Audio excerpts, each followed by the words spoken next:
మొత్తానికి game changer trailer వచ్చేసింది. ఇంకా ట్రైలర్ చూసాక బాగా నచ్చింది ఏంటంటే రామ్ చరణ్ లుక్స్ చాలా బాగున్నాయి. ఐపీఎస్ ఐఏఎస్ అలాగే అప్పన్ క్యారెక్టర్ వీటి లుక్స్ అయితే చాలా బాగా నచ్చాయి. అలాగే ఎస్జే సూర్య రామ్ చరణ్ వీళ్ళిద్దరి మధ్య వచ్చే సీన్స్ కూడా చాలా బాగున్నాయి. కానీ ట్రైలర్ చూసాక ఎక్కడో కొడుతుంది సీనా అనిపిస్తుంది. ఎప్పుడో పాత పడిపోయిన స్క్రీన్ ప్లే ఫార్మాట్ లా ఉంది. ఇప్పుడు కొంతమంది వచ్చి నన్ను తిట్టడం స్టార్ట్ చేస్తారు కామెంట్స్ లో, అది వేరే విషయం అనుకో. కాకపోతే ఇది పర్ఫెక్ట్ మాస్ ఎంటర్టైనర్ లా తీస్తే మాత్రం సంక్రాంతికి బాక్స్ ఆఫీస్ షేక్ అవుతుంది. తమనన్న బీజియం రొటీన్ గానే ఉంది.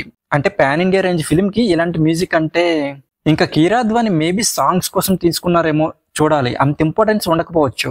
ఇంకా సునీల్ గారి కామెడీ ఏదో ఇరికించినట్టు కాకుండా సిచ్యువేషనల్ గా వస్తే మాత్రం బాగుంటుంది. కానీ ట్రైలర్ లో చూస్తే అలా కనిపించడం లేదు.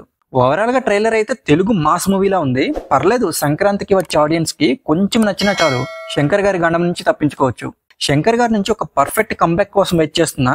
చూడాలి ఈ మూవీతో అయినా కంబ్యాక్ ఇస్తారేమో. మరి మీకు ఎలా అనిపించింది ట్రైలర్? పాన్ ఇండియా లెవెల్లో ఎంటర్టైన్ చేసేలా ఉందా? కామెంట్ సెక్షన్ లో కామెంట్ చేయండి.